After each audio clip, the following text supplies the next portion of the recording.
Espírito se alegra em Deus, meu Salvador.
Pai, nós te agradecemos, Pai, por tuas bênçãos. Te agradecemos porque o Senhor é bom o tempo todo, Senhor. Obrigado porque o Senhor nos escolheu, nos deu aquela centelha, Senhor,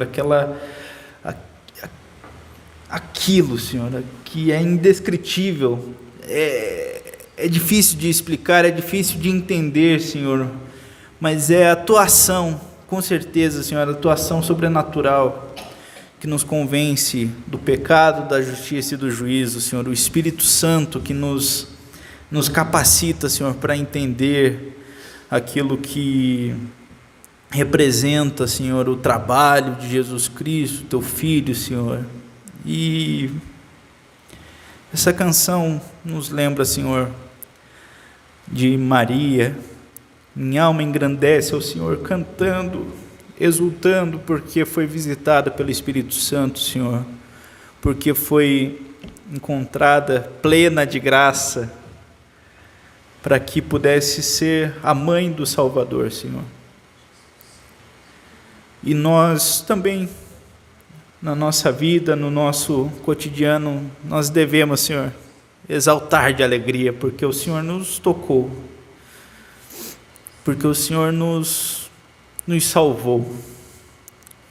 Maria reconheceu que precisava de salvação, e nós reconhecemos também, Senhor, que não merecemos a tua salvação, mas o Senhor nos concedeu gratuitamente, e o teu Espírito nos convenceu, Pai, da tua salvação e da tua graça, Pai. Por isso nós te louvamos, Senhor, e continuamente, Senhor, os nossos lábios precisam estar cheios do amor e da alegria, Senhor, que a tua graça nos dá. Em nome de Jesus eu oro, Senhor, e peço por esse culto. Amém.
Estou seguindo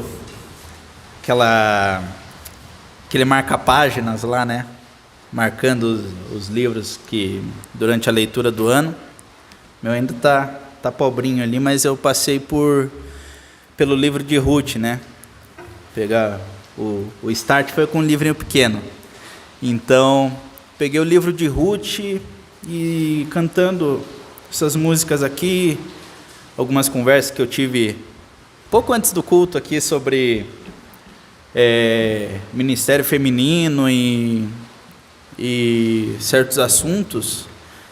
Lembrei da Ruth, que ela precisava de um remidor. Os irmãos, se não se lembram, Ruth, ela voltou para... Ela saiu, ela era moabita, saiu da sua terra e acompanhou a sua sogra, Noemi, né, o esposo de Noemi, os 2 filhos haviam falecido e eles precisavam voltaram para Belém. E Ruth se interessou, se afeiçoou por um redentor. Não é muito diferente da nossa história. O Antigo Testamento ele nos dá exemplos de como devemos seguir a nossa vida, como devemos agir. E Ruth, na sua vida, ela se afeiçoou por um homem que lhe fazia bondade, fazia aquilo que era necessário. Ela ia para o campo, para os campos de Boaz e colhia as espigas que caíam. Mas a nossa vida com Deus, ela é basicamente isso também. Aprendemos isso com uma mulher que não teve cargo, que não teve ministério, mas teve uma vida estrangeira, perdida, teve uma vida com Deus e foi procurar o seu remidor. E aqui na figura de Boaz, um tipo de Cristo, um redentor, um remidor, foi aquele que estendeu a mão para Ruth e fez uma promessa. E está escrito lá no livro que com a promessa ele tirou o sapato porque era o costume. A firmeza de que nós temos um trato é que eu tirei meu sapato e eu vou te redimir. Jesus também fez esse trato com a gente. Um trato um pouco mais difícil do que tirar o sapato, a sandália do pé. Foi um pacto de sangue, um pacto de sofrimento, um pacto de vida. Mas Jesus nos redimiu dessa forma. Foi assim que Ele escolheu. Foi assim que Ele determinou. E nós éramos estrangeiros, e nós éramos perdidos, sem rumo, na terra do pecado, mas o Senhor nos redimiu. E nós precisamos ter essa vontade que Ruth teve,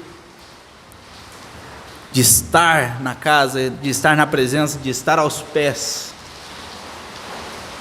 do seu Redentor, e aceitar o pacto, e aceitar a aliança que o nosso Redentor tem conosco. Essa é uma forma bonita que o Antigo Testamento tem de nos falar de Jesus, através da vida dessa mulher. Então, a Bíblia nos afirma que falou de muitas maneiras, de muitas formas, e hoje nos falou pelo Filho. E esse Filho estava dito também lá na história de Ruth, na história de Boaz e Ruth, esse casal que entrou na genealogia de Jesus também, o que não é comum. As genealogias do Antigo Testamento não tinham uma presença feminina. Era o pai que gerou o filho, que esse filho gerou outro filho, que gerou outro filho, que gerou outro filho, mas lá em Mateus, no começo do livro, tem a genealogia de Jesus, a linhagem, e a linhagem de Jesus contém 5 mulheres.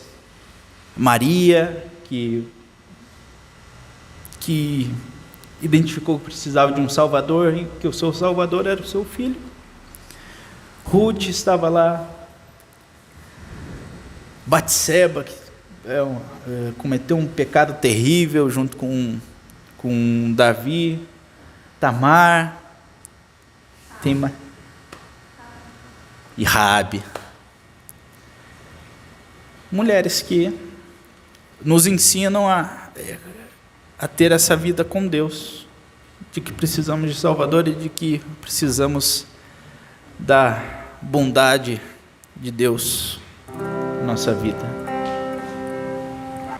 Nos preparando para a mensagem dessa noite.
Amém, louvado seja o nome do Senhor. Como é bom nós participarmos de um culto tal como este, né? Por quê? Porque do começo até agora, nós estamos participando de um culto cristocêntrico, né? O que é? Cristo, Jesus, no centro do culto. É o assunto do nosso culto. Foi o assunto na palavra devocional do Israel, quando ele falou de Ruth, o assunto das canções, o assunto dessa última canção, então, né, que foi no cerne daquilo que nós pregamos. Porque Paulo uma vez ele disse, nada me propus saber entre vós, a não ser a Cristo, e este crucificado, né?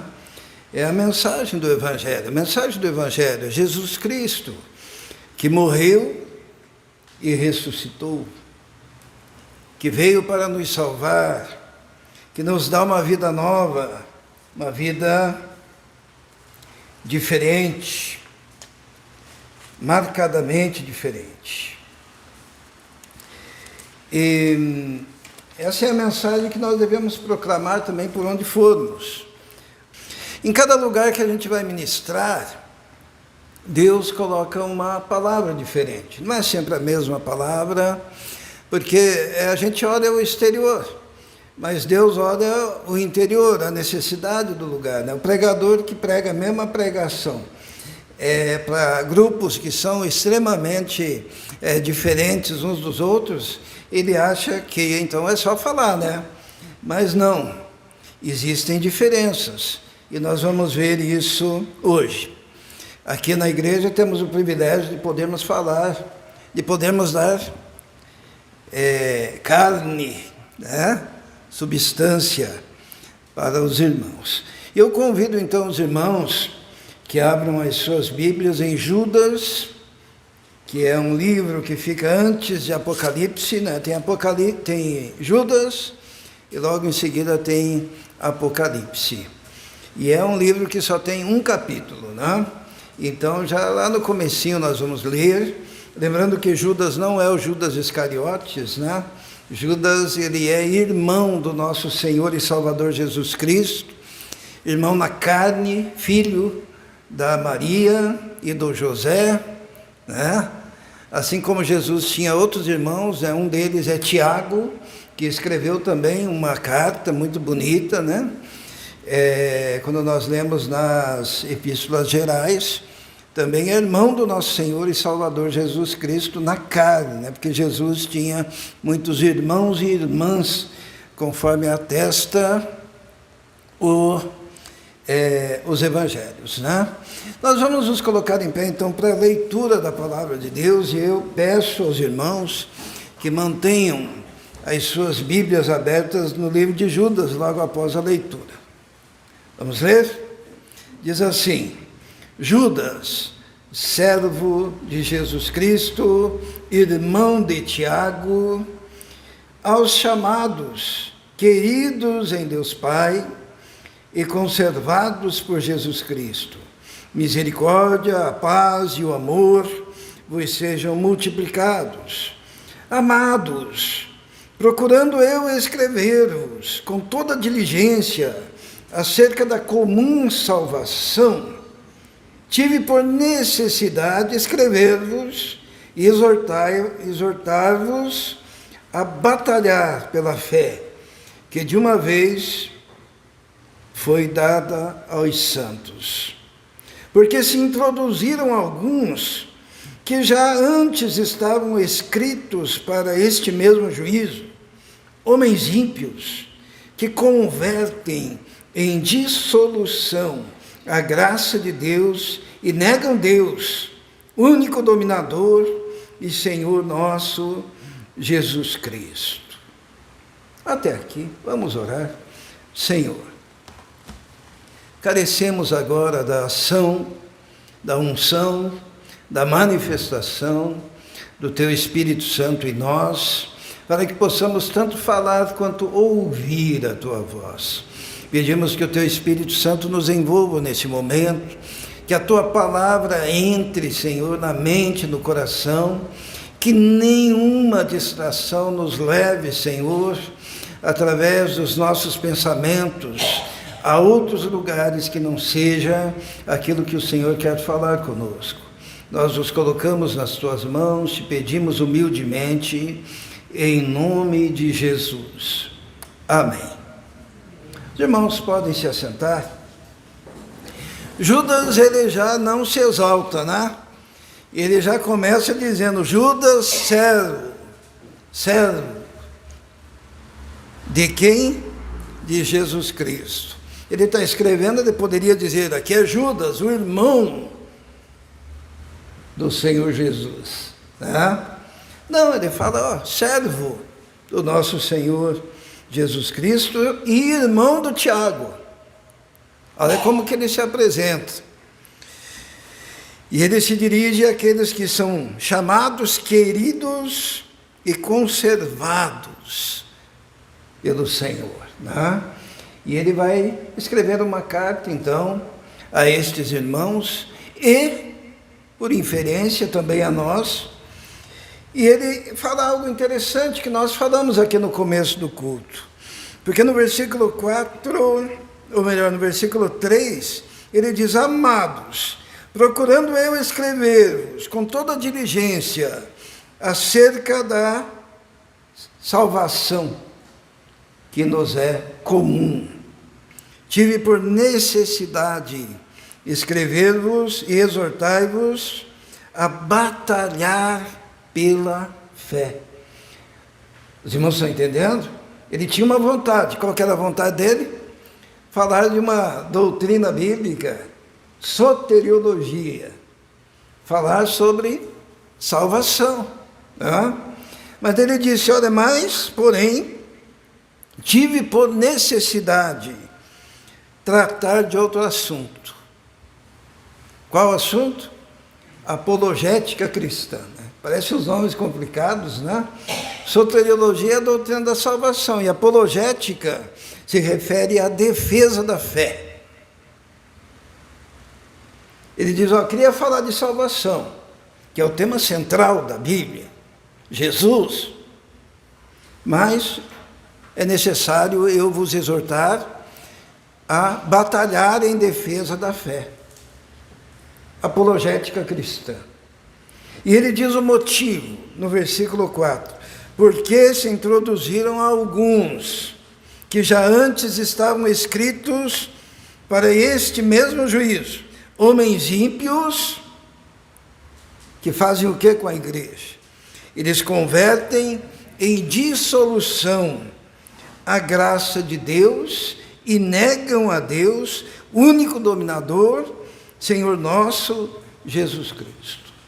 Então, o que estava acontecendo é que a igreja estava sendo invadida sorrateiramente, porque diz aqui, se introduziram alguns, e esses indivíduos, estes líderes, estavam convertendo em dissolução a graça, aquilo que ele queria falar. Ele queria falar do Evangelho da Graça, né? Ele queria falar da salvação que nos era comum. Mas como entraram na igreja indivíduos que transformavam em dissolução a graça, e eles estavam disfarçados ali dentro, sorrateiramente, tem algumas versões, Judas resolveu falar sobre a defesa da fé. E ele começa então a descrever esses indivíduos que entraram na igreja. Descrever, mostrar claramente como eles eram. E sabe para que serve? Para nós também. Tudo que está na Bíblia servia para a época e também serve para nós. Porque nós não estamos distantes disso. Porque também, sorrateiramente, disfarçadamente, se introduzem na igreja de uma forma geral. Não estou falando aqui dessa igreja, estou falando da igreja como um todo, né? Certos indivíduos que mudam a teologia cristã, pervertem aquilo que está claramente escrito, ensinado nas Escrituras, e transformam em dissolução a graça de Jesus Cristo. Então, trocando em miúdos e trazendo para o contexto da nossa época, são indivíduos que trazem teologias que destroem a visão da graça de Deus. Teologias. Lembra que eu falei agora no começo que bom ter uma igreja cristocêntrica, porque a teologia saudável, ela é cristocêntrica. A teologia saudável fala da cruz, a teologia saudável fala da graça de Jesus, a teologia saudável fala da morte e da ressurreição de Jesus. A teologia saudável é o Evangelho, é a boa notícia, é a boa nova, que é proclamada então nos 4 cantos da terra, como Jesus nos ordenou. Só que estes que invadem as igrejas, eles transformam em dissolução essa mensagem da cruz, né? Sabe, essa semana eu tive uma experiência com as teologias da internet. Não sei por que cargas d'água, porque normalmente no feed nosso, na página inicial, quando a gente liga lá o YouTube, por exemplo, aparece coisas relacionadas àquilo que a gente pesquisou, né? Eu olhei assim, alguém está usando meu perfil, e começou a aparecer teologias de internet. E Deus colocou no meu coração, está na hora de falar novamente sobre isso, sobre Judas, por causa dessas teologias de internet. Por quê? Porque as pessoas assistem, se alimentam, consomem para a sua própria condenação, quando torna em dissolução a graça de Deus. Então, o livro de Judas, ele é muito atual, porque ele especifica claramente o que acontece quando essas teologias dos infiltrados começam a prevalecer na igreja de Cristo. Quais são essas teologias que transformam em dissolução a graça do nosso Senhor e Salvador Jesus Cristo? Então, depois de Judas, dá diversos exemplos, né? Primeiro ele fala do povo de Israel, que Deus salvou, mas depois destruiu os que não creram. Ele fala dos anjos que não se mantiveram no seu lugar, mas saíram da sua própria habitação, e Deus os tem conservado em abismos eternos e reservados para o dia do juízo. Depois fala de Sodoma e Gomorra, aquela cidade que foi destruída, fazendo assim a comparação com esses indivíduos que entraram na igreja. Mas nós não queremos isso hoje. Nós queremos entender as teologias que esses indivíduos trazem para substituir a cristologia, o centro, o cristocentrismo que deve haver na igreja. E a primeira teologia que é mencionada aqui por Judas, e que os irmãos vão identificar, está no versículo 8. Olha só, o versículo 8. Vamos ler. Alguém tem a Nova Versão Internacional aí? Ah, tá. Depois eu vou precisar de você, então. Então diz assim no versículo 8. E contudo, também estes, está se referindo, sabe a quem? Esses infiltrados, semelhantemente adormecidos, contaminam a sua carne, rejeitam a dominação e vituperam as autoridades.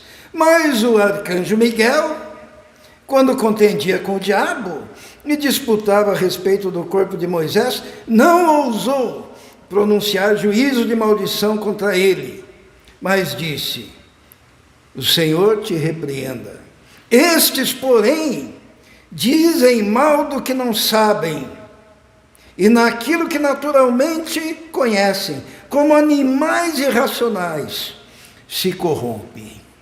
A primeira teologia que aparece aqui e que Judas denuncia é a teologia demoniocêntrica. Teologia demoniocêntrica. E como é que a gente sabe que isso daí é uma teologia demoniocêntrica, né? Ali, ó, vituperam as autoridades. Na versão ali da Letícia está o quê? Difamaram os seres celestiais. Difamando os seres celestiais.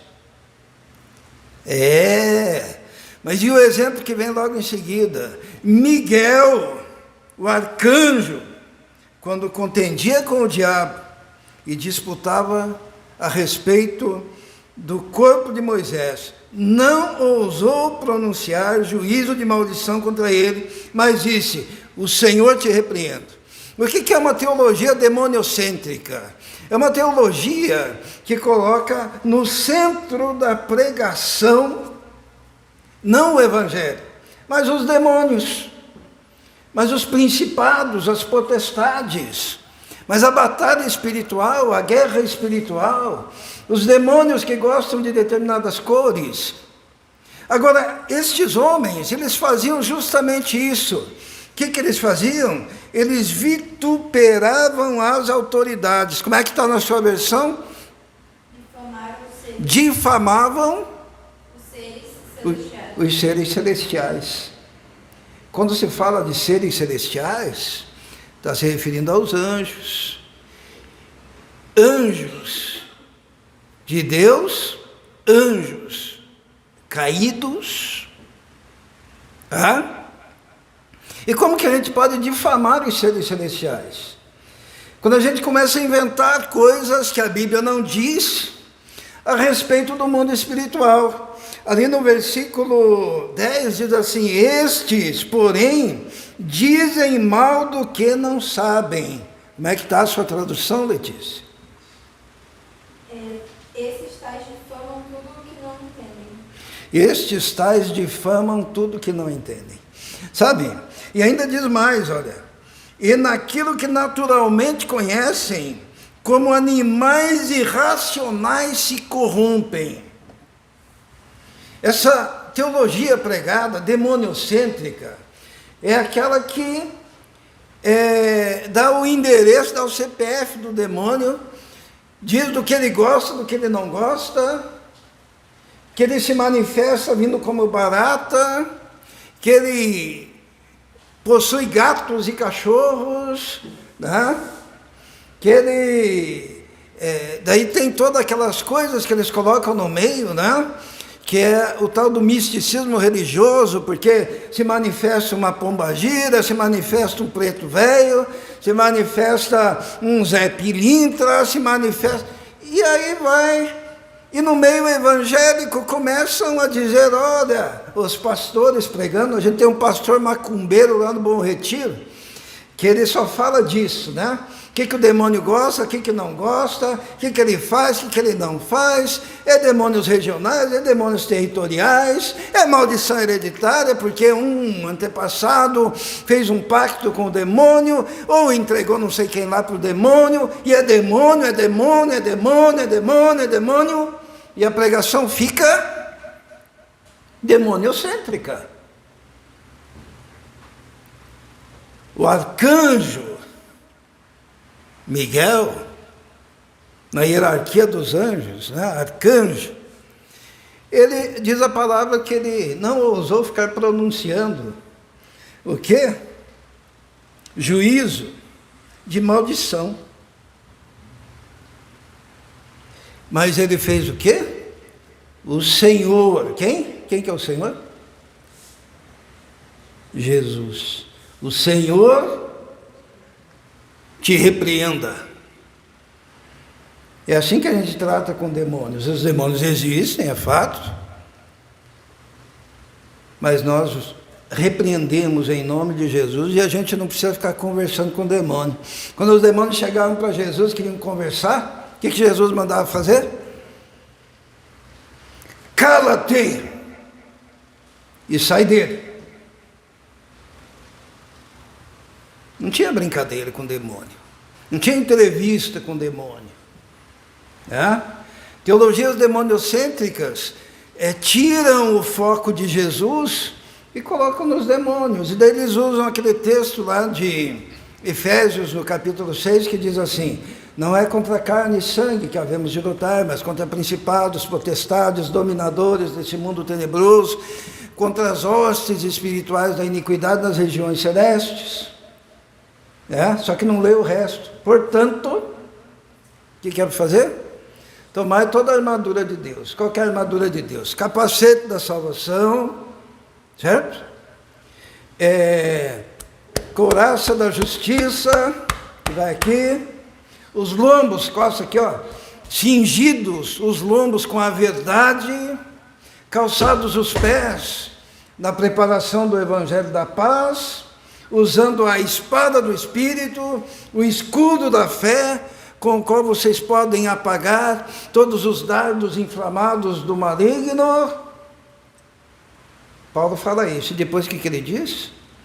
Paulo diz assim: com toda oração e súplica por todos os santos, e orem também por mim, para que no abrir da minha boca seja manifesto o mistério do Evangelho nas pessoas que me ouvem, do qual eu sou embaixador em cadeias. Pregar o Evangelho, a boa notícia, a boa nova. Ponha o capacete da salvação e saia para pregar o Evangelho. Não para pregar as artimanhas, as sutilezas, os mistérios de Satanás, mas o mistério do Evangelho de Cristo. No livro de Apocalipse tem uma igreja que era especializada em diabo, né? Sabe? Tem igreja que a gente vai que é especialista em diabo, né? Não tem? E vai lá, se quiser saber como é que o diabo funciona, é só ir nessas igrejas. Mas lá na igreja de Apocalipse, no capítulo 2, a igreja de Tiatira, tinha uma profetisa lá, chamada Jezabel, mulher que se diz profetisa, né? Então ela não era, ela se dizia, como acontece hoje com tudo quanto é canto aí, né? Uma que se diz profetisa já veio pela 10ª vez no Brasil, aí no tal de um festival que tem aí, para dizer que vai acabar a inflação, né? E daí no final ela diz: se vocês orarem, se não orar, vai continuar a inflação, né? Isso quando é assim fica fácil, né? Daí se não acabar, porque vocês não oraram. Mas a mulher que se diz profetiza, essa Jezabel, ela era especialista num assunto. Veja o versículo 24. Mas eu vos digo a vós e aos restantes que estão em Tiatira, a todos que não têm esta doutrina dessa mulher aí, tá? E não conheceram, como dizem, o quê? As profundezas de Satanás. As profundezas de Satanás. Os mistérios de Satanás. Os meandros de como Satanás age. O que ele faz de manhã, de tarde, de noite. Como que ele ataca. Se ele vem de um jeito, se vem de outro jeito. Nós vivemos em especial uma época em que existem igrejas que basicamente se constituíram falando do diabo. Eu me lembro uma vez uma moça que me deu um livro, uma apostila sobre batalha espiritual. Ela falou assim, olha, foi aquela japonesa, não vou falar nome para a Marilda não ter que apagar, né? Foi aquela japonesa lá que ela foi em tudo quanto é centro de umbanda, ela foi lá no candomblé, ela foi lá e consultou preto velho, pai de santo, consultou endemoniado, e chegava para ele e dizia, em nome de Jesus, diabo, você vai falar a verdade. Jesus disse que o diabo é mentiroso e pai da mentira, e ele é homicida, e quando ele fala mentira, ele fala do que lhe é próprio, porque faz parte da natureza do diabo mentir, e você vai querer que ele fale a verdade, daí o diabo fala, e seus anjos falam, seus demônios falam, e daí você faz uma apostila e vai vender para os crentes. Será que eu falo isso? Trouxas. Fazendo um cursinho caríssimo. Para ajudar a substituir o Evangelho da graça de Deus por um Evangelho demoniocêntrico. Mas o nosso Evangelho é Jesus. Jesus no começo, Jesus no meio, Jesus no fim, é boas novas, boas novas, boas novas, é salvação, salvação, salvação, perdão dos pecados, libertação em Cristo. Quando você aceita Jesus, não tem mais maldição, porque Jesus levou sobre si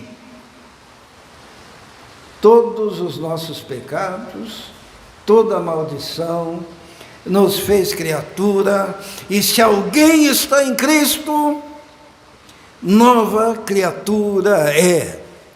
As coisas velhas se passaram, e eis que tudo se fez novo. 2 Coríntios 5,17. Nova criatura. Então, a primeira coisa que é alertada por Judas aqui, o escritor do livro de Judas, é o evangelho demoniocêntrico. E ele diz até porque que ele é pregado, esse evangelho demoniocêntrico, no versículo 11, que diz assim, ai deles, porque entraram no caminho de Caim. Qual que é o caminho de Caim? O que Caim fez de errado? Fez um culto sem sangue, e depois matou o irmão. Culto sem sangue não é culto. A gente tem que falar da cruz de Cristo, do sangue derramado. Segunda coisa, foram levados pelo engano do prêmio de Balaão. Qual foi o prêmio de Balaão? Dinheiro, lucro. Sabe, quando vocês caem nessa, vocês estão ajudando esses caras a ficarem ricos. E depois diz o quê? E pereceram na contradição de Coré. Qual foi? Uma rebelião, a tentativa de impor um novo sistema de liderança no meio do povo de Israel. Abaixo Arão, abaixo Moisés, viva Coré, Datã e Abirão. Lembram disso? Coré pregava, né? Todos somos líderes. Por que esse Moisés se coloca como rei sobre nós? Todos somos iguais. Por isso que quando a gente vai na igreja, a gente pergunta, e você? Pastora Rebeca. Você? Pastor Leonardo. Pastor Israel. Pastora Letícia. Pastora Margarida. Pastora Marilda. Pastora Giane. Aí vai. Tudo é pastor, tudo é pastora, porque somos todos iguais, não tem diferença de liderança, né? E daí esses caras, eles pegam e ensinam isso para o povo, por causa de uma coisa que é terrível no coração das pessoas, que é o desejo de status, desejo de ser chamado, que eles acham que pastor, né? Mas daí, quando eles inventaram isso, sabe o que eles fizeram? Todo mundo era pastor, daí não... né? O Marcos chega assim e olha assim, todo mundo é pastor, eu vou ser mais, né? E o Marcos diz assim, eu vou ser bispo, né? Para não ser igual. Daí chega o outro lá e olha assim, agora tem um monte de bispo, né? Já tem um monte de pastor, um monte de bispo, eu vou ser apóstolo. Eu vou ser apóstolo. E daí tem um bambambam lá nos Estados Unidos chamado, não precisa pagar, tá? Que é o Peter Wagner, que ele se coloca como apóstolo dos apóstolos. Estão entendendo? A rebelião de Corá. Esses caras são motivados e motivam também pela vaidade e pelo lucro. E por um culto que não põe Cristo no centro, que é um culto sem sangue derramado na cruz do Calvário. A segunda teologia, irmãos, que nós vamos falar, que Judas, ele alerta aqui através da sua mensagem apologética, está no versículo 12, vamos ler. Essa teologia aqui também é terrível, que eu chamo de teologias afetocêntricas. Já explico o que é. Diz assim: estes são manchas em vossas festas de fraternidade, banqueteando-se convosco e apacentando-se a si mesmos, sem temor. O que é uma teologia afetocêntrica? Teologia afetocêntrica é uma teologia baseada em agapaz, né? Em reuniões de fraternidade, em reuniões de amor, né? As pessoas vivem assim, um coraçãozinho. Daí o pastor diz, olha para o teu irmão e diz, eu te amo mais do que tudo, eu te amo em Cristo. E abraça seu irmão, e abraça o outro, e abraça o outro, num festival de hipocrisia de pessoas que às vezes nem se conhecem, e nem se amam tanto assim, como se diz ali, que ainda não foram tratadas no coração, mas são reuniões baseadas no que o escritor chama de festas de fraternidade, amor fraterno. Ai, que delícia, que coisa. Eu não tenho nada contra, a gente faz direto aqui, né? A gente come junto, né? Toma umas Coca-Cola junto, é legal, é bacana, mas isso não pode ser o centro, não, tá? Vamos fazer um banquete para chamar a comunidade, que para comer o povo vem. Já ouviram isso? Fazer café, fazer chá, né? Que daí o povo vem.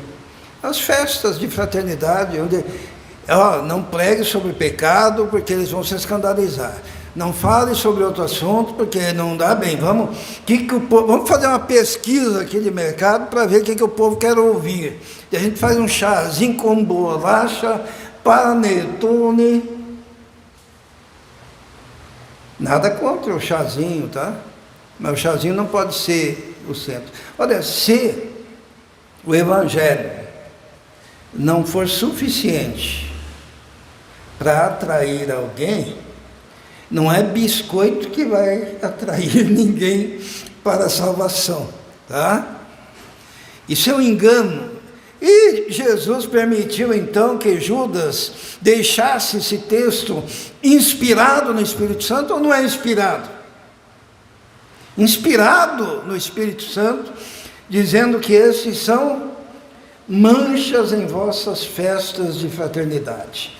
A tradução da Letícia é melhor, né? São rochas submersas nas vossas festas de fraternidade. São recifes de coral. Tem algumas traduções que falam de recife. Sabe o que é um recife de coral? É aqueles recifes que ficam submersos E daí vem a sua embarcação, o barquinho do crente, e começa a se chocar naquelas rochas, e daí começa a ter avarias, porque se choca com um, se choca com outro, se choca com outro, e daí a pouco uma rachadura, e daí a pouco começa a entrar água, e daí a pouco, devido a tantas batidas, ele afunda, por causa dessa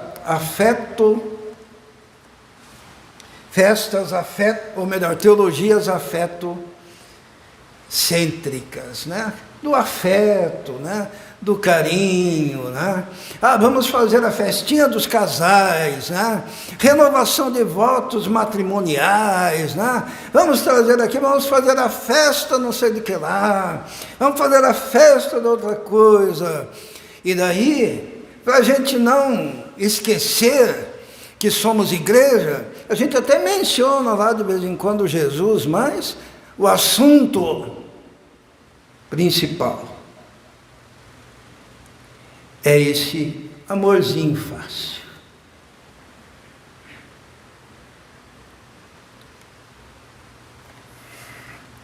Terrível. E Judas, ele continua dizendo, olha, estes são manchas, ou recifes, ou pedras submersas, rochas submersas, em vossas festas de fraternidade, banqueteando-se convosco e apacentando-se a si mesmo. Eu como pastor, isso aqui me dá calafrios, né? Imaginar um pastor que é pastor de si mesmo, né? Já pensou, Israel? Alguém pergunta para Israel, ele está formado, já é pastor, e daí pergunta, quem é o seu rebanho? Daí ele responde, sou eu mesmo, né? O que você acha? Eu apacento a mim mesmo, eu cuido de mim, eu como das ovelhas, né? Da carne das ovelhas, eu me visto e me aqueço da lã das ovelhas, né? Mas, e as ovelhas? Não sei. Ovelha é um bicho que vai e vem. Se uma for embora, vem outra, lá da igreja da esquina. Pastores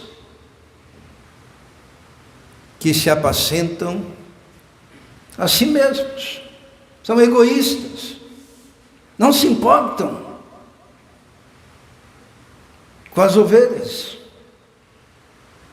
Hoje em dia é comum o pastor nem ficar na porta para se despedir, né? Aqui a gente se despede no meio, né, da hora do cafezinho, mas em igrejas maiores o pastor olha para aquele bando de ovelhas e pensa assim, eu não vou perder meu tempo, daí termina de pregar, vai para o gabinete, fica escondido, se quiser falar comigo, marca horário. E se tiver um segundo pastor ajudante, ele passa a missão que ele não gosta para esse cara. O povo está reclamando, vai lá e despeça-se no meu lugar, porque eu apacento a mim mesmo. E Judas já fala sobre isso, tá? Às vezes me dá arrepio quando o método de evangelismo é bom fazer festa, eu gosto. Os agapais eram comuns na igreja, né? Se bem que Paulo, quando fala de um agapau lá, ele fala assim, vocês não têm vergonha? Quando vocês se ajuntam, é para pior e não para melhor. Sabiam? Capítulo 11 de 1 Coríntios. Porque um come e o outro passa fome. Um se embriaga e o outro não tem o que beber. E daí Paulo fala da ceia do Senhor, como que ela deve ser e que deve se esperar uns pelos outros. Existem festas que têm o nome de festas de fraternidades, mas é um disfarce para uma teologia afetocêntrica sem Cristo. O Cristo é o apêndice, Cristo é o detalhe, Cristo é alguém que você deve até mencionar, mas não muito.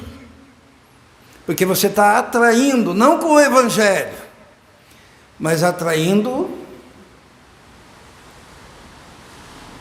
com a comida.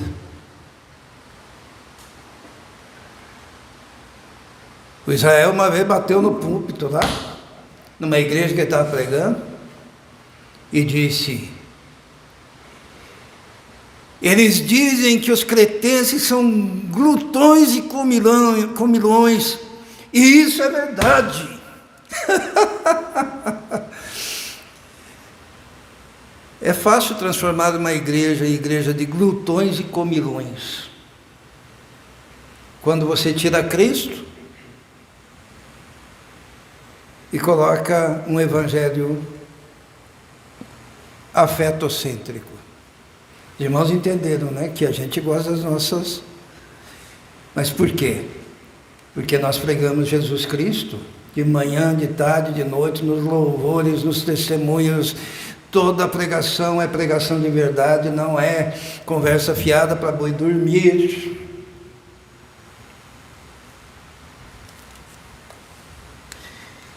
A terceira teologia que aqueles caras traziam para dentro da igreja está ainda no capítulo 12. E eu chamo ela de teologias mercadocêntricas. Sabe por que é uma teologia mercadocêntrica? Porque eles oferecem coisas. Sabe, quando você quer vender, você faz uma boa propaganda, né? E oferece coisas. Só que na igreja isso não funciona. Porque tudo que você oferece na igreja, que não seja Jesus, que não seja poder do Espírito Santo, que não seja a graça de Deus, é uma mercadoria que você não conseguirá entregar. Estão entendendo? Essas teologias mercadocêntricas, elas estão ali no versículo 12. Logo após a palavra apacentando-se a si mesmo sem temor, fala das coisas que eles vendem. Olha só, versículo, vamos continuar a leitura. São nuvens, como? Sem água. Nuvens sem água, levadas pelos ventos de uma para outra parte. A teologia mercadocêntrica oferece chuva e mostra as nuvens e dizem, vai chover, e o povo fica anos esperando essa chuva de bênção. Bate o vento, leva embora e nunca recebem, depois de terem pagado muito já. Eu mencionei essa profetisa que veio no Brasil aí, falar que o Brasil vai vencer a corrupção e não sei o que lá mais, e que eles sempre aproveitam o assunto do momento, né? Só que ela já veio há 10 anos atrás falar as mesmas coisas, ela vive falando. Então, o povo daí fica lá, aleluia, glória, e fica olhando para cima a nuvem, porque vai chover. E, se não é Jesus que você está pregando, não vai chover. Entendeu? É uma mercadoria que você não entrega dentro da igreja, porque é mentirosa. O que mais que eles vendem e não entregam? Está ali na continuidade. São como árvores murchas, infrutíferas, 2 vezes mortas, desarraigadas. Esses caras são assim. Eles prometem muito fruto, mas são o quê? Árvores, o quê? Murchas, 2 vezes mortas, porque está morto em relação à sua condição de nascer morto em delitos e pecados, e mortos por não estarem plantados no solo da graça de Deus, eles transformam em dissolução a graça do Senhor. Como podem estar vivos? Como é que está na sua tradução, Letícia? Das árvores. Final do versículo 12.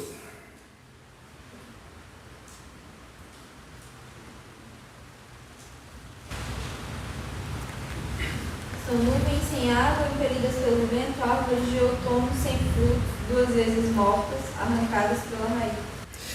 É árvores De outono. 2 vezes mortas e arrancadas pela raiz, desarraigadas na minha versão. E o povo fica lá anos esperando frutos. Nessa teologia mercadológica que não entrega o produto que está vendendo, porque eles não têm.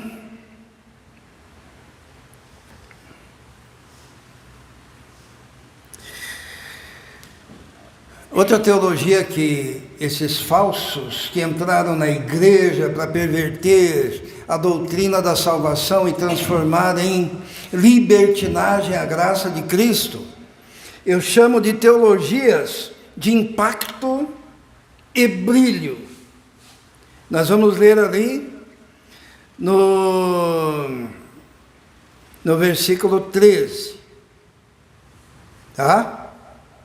Olha o que diz: ondas impetuosas do mar, que escumam suas mesmas abominações, estrelas errantes, para as quais está eternamente reservada o negrume das trevas. Essas teologias de impacto são como ondas impetuosas do mar, né? E eles chegam como ondas impetuosas do mar. Eles chegam fazendo um discurso impetuoso, grandioso, magnífico. Um tsunami vai passar por essa cidade. A primeira onda, já ouviram? A segunda onda, a terceira onda de poder e graça. E daí o que sai dessas ondas? Vamos ler? Ondas impetuosas do mar, que escumam as suas mesmas abominações. Quando passam essas ondas, o lixo que aparece é tenebroso. Alguém já viu o mar em ressaca? O que acontece? A ressaca no mar, ele fica agitado e começa a jogar para fora todo o lixo. E a praia fica cheia de lixo. E Judas está dizendo, esses falsos líderes, com essas teologias de impacto, são como ondas impetuosas. Na tradução da Letícia deve estar o mar em ressaca. Ondas bravias do mar. Ondas bravias do mar, que? Espumando seus próprios atos vergonhosos. Espumando os seus próprios atos vergonhosos. Por isso que nós temos outros líderes protegendo roubos e dissoluções. Por quê? Porque eles vêm com impacto. É a primeira onda, é a segunda onda. Nós vamos crescer e vai ser algo tremendo. E dali a pouco sujeira, sujeira, sujeira, sujeira, saindo por todos os lados, como um mar em ressaca, que espuma sujidade para todos os lados. As teologias de impacto e brilho. Continua ali, versículo 13 diz assim: estrelas errantes, para as quais está eternamente reservada a negrura das trevas. Alguém já viu uma estrela errante aqui? É uma estrela cadente, já viram? Quanto tempo você ficou vendo a estrela cadente? Alguém aqui já viu uma estrela cadente? Quanto tempo ficou vendo? Hã? Brilha, some. E ó, está reservado o negrume das trevas. Esses caras são fenômenos grandiosos que vão sumir. E vão para o inferno.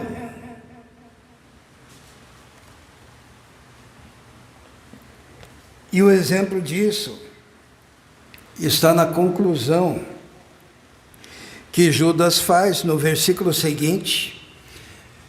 No versículo 14 ele diz, ó, destes, é bom o português aqui, destes quem? Destes falsos líderes, desses falsos profetas, desses falsos mestres, desses caras que introduzem teologias de maldição, de morte, de condenação, demoniocêntrica, mercadológicas, que enfatizam o afeto antes da graça de Jesus Cristo, o Senhor. Para estes, diz assim, destes profetizou também Enoque, o sétimo depois de Adão, dizendo, eis que está vindo o Senhor com milhares dos seus santos para fazer juízo contra todos e condenar dentre eles todos os ímpios, porque todas as suas obras de impiedade que impiamente cometeram e por todas as duras palavras que ímpios pecadores disseram contra ele. Sabe, vir no púlpito e pregar é uma responsabilidade para ser feita com temor e tremor, porque aos ouvidos do Senhor Jesus, quando a cruz do Calvário é substituída pelo mercado bíblico, pelos demônios, pela afetuosidade piegas, aos ouvidos do Senhor Jesus, ele ouve como duras palavras que são ditas contra ele. E virá juízo sobre estes. Porque estes caras, versículo 16, são murmuradores, queixosos da sua sorte, andando segundo as suas paixões, e cuja boca diz coisas muito arrogantes, admirando pessoas por causa do interesse. Na tradução da Letícia, provavelmente está a palavra adulando, né? Adulando pessoas por causa do interesse. Sabe o que é adular uma pessoa? Alguém conhece esse termo? O que é adular? Hã? Paparicar, né?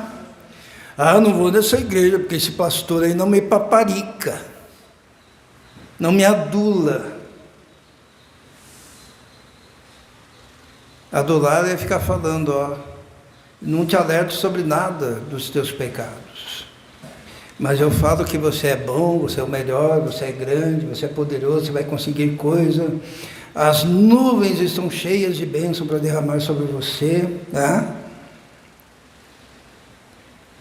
Mesmo a pessoa estando atolada nos seus pecados, nos seus crimes diante de Jesus, com nenhuma pretensão de conversão e mudança e transformação, porque não se prega arrependimento. Quando João Batista começou a pregar, o que ele falava? Arrependei-vos. Daí logo em seguida Jesus começou a pregar, e o que ele falava? Arrependei-vos. Daí ele manda os apóstolos sair para pregar e diz, ó, o que vocês devem pregar? Arrependei-vos. Daí Jesus morre, ressuscita, manda o Espírito Santo. Pedro vai pregar a primeira mensagem, o que ele diz? Arrependei-vos. Daí Paulo vai pregar, o que ele diz? Arrependei-vos. E o que a igreja tem pregado? Por isso que Judas, ele diz assim no versículo 17. Agora falando para nós aqui, tá? Mas de vós, amados, lembrai-vos das palavras que vos foram preditas pelos apóstolos do nosso Senhor Jesus Cristo. Isto é, sejam apostólicos, né? Perseverem na doutrina dos apóstolos. Lembrem das palavras que foram ditas pelos apóstolos de Jesus. Daí no 18 ele diz assim: os quais vos diziam que no último tempo haveria escarnecedores que andariam segundo as suas próprias concupiscências ou paixões, né? Olhe para a Bíblia, para a palavra. Não caia em artimanha, porque já foi falado pelos apóstolos que nos últimos tempos essas coisas iriam acontecer. E Judas termina dizendo duas características desses caras, esses falsos mestres. 19. Estes são os que causam divisões.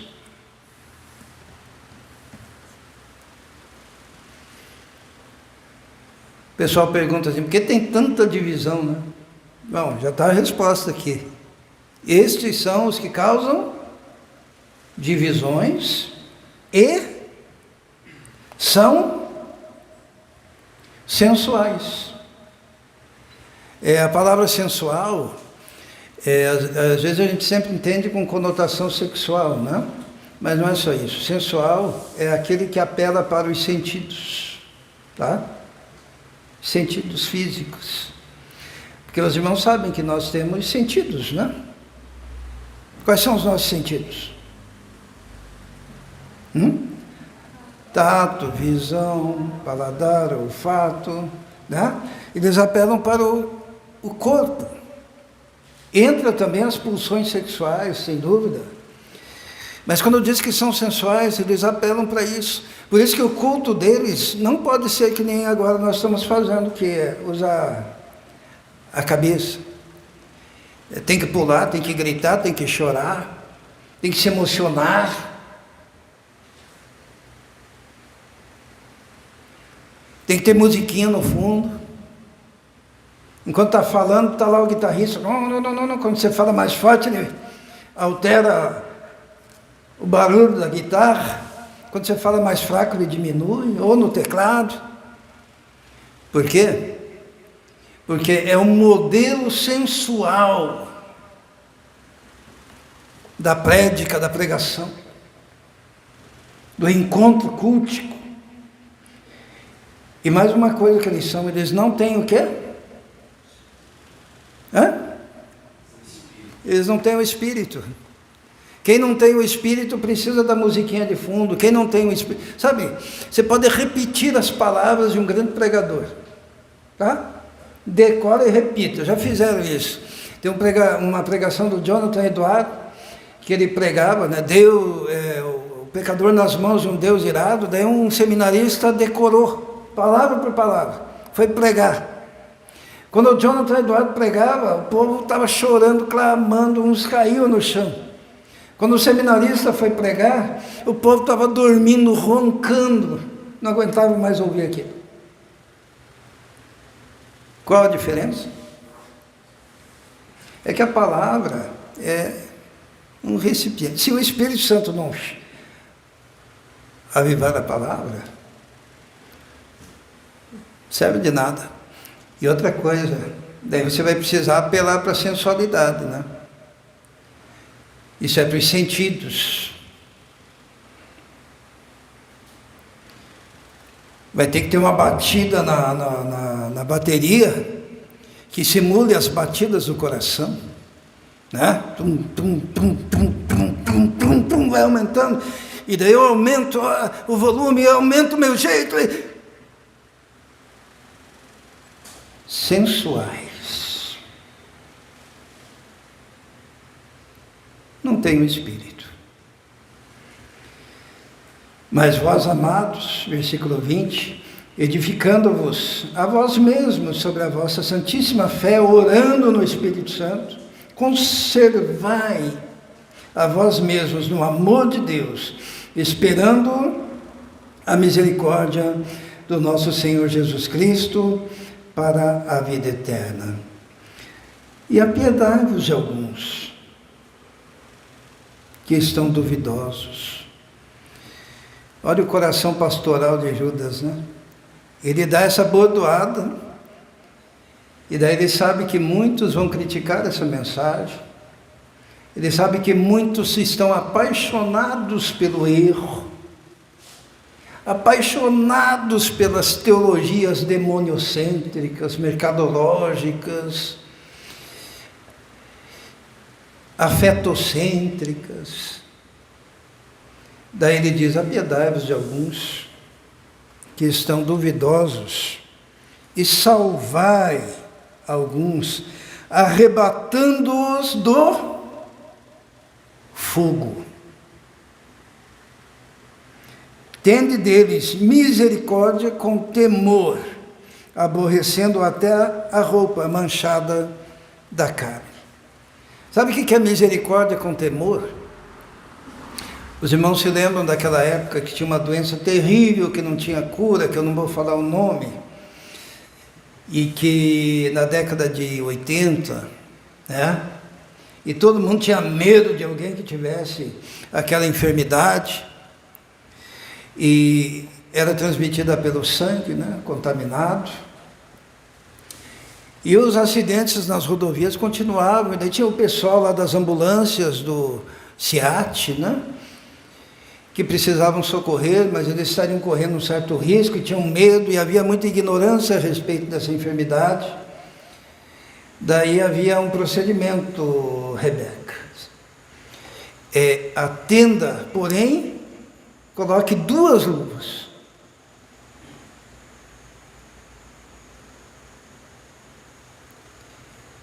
Tende misericórdia com temor. Tá?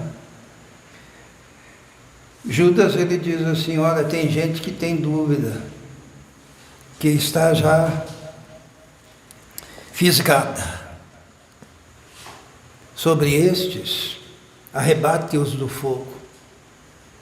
Tende deles misericórdia com temor, aborrecendo até a roupa manchada da carne. Porque o que existe ali, nesse meandro, nada mais é do que carnalidade. Nós devemos louvar a Deus. Nós vamos ler ali a doxologia final, no versículo 24, e que isso sirva de bênção para essa igreja. Porque diz assim: ora, aquele que é poderoso para vos guardar de tropeçar, e apresentar-vos irrepreensíveis, com alegria perante a sua glória, ao único Deus, Salvador nosso, por Jesus Cristo, nosso Senhor, seja glória e majestade, domínio e poder, antes de todos os séculos, agora e para todo sempre. Amém. Ele termina frisando aquilo que ele queria falar desde o começo, que é a salvação em Cristo Jesus, o nosso Senhor. Amém?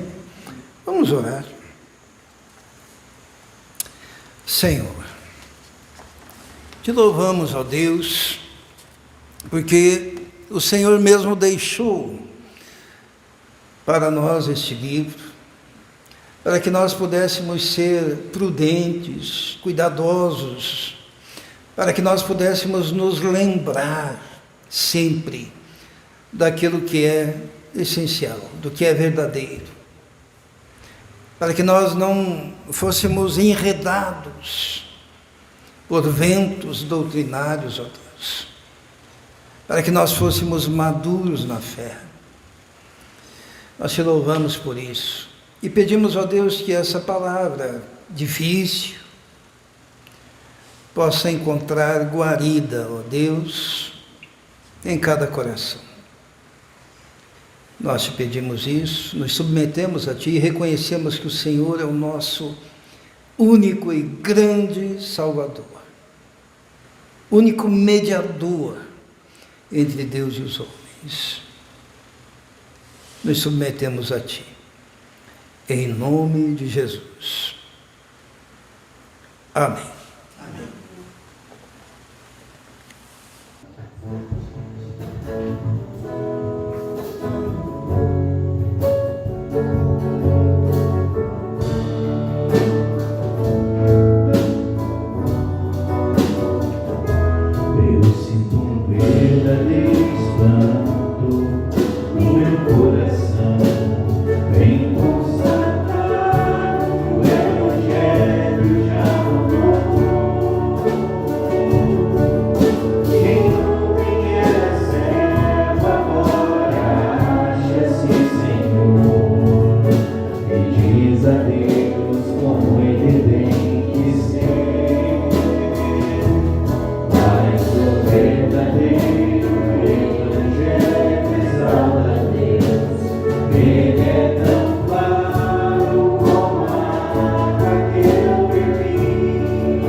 Amém. Vamos nos colocar em pé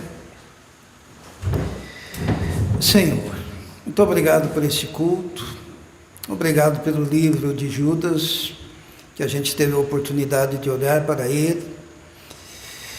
Muito obrigado pela tua palavra. Seja abençoando cada um dos irmãos, protegendo, Senhor, durante essa semana, protegendo no trânsito, protegendo a saúde de cada um, ó Deus, protegendo no trabalho, na escola, nas atividades, ó Deus, dando capacidade e força. Nós te pedimos isso, Senhor. Abençoa-nos. E que a graça do nosso Senhor e Salvador Jesus Cristo, o amor de Deus, o Pai, e a comunhão do Espírito Santo esteja com todos vós agora e para todos sempre. Amém. Amém. Dê um abraço aí no seu irmão. Que Deus abençoe.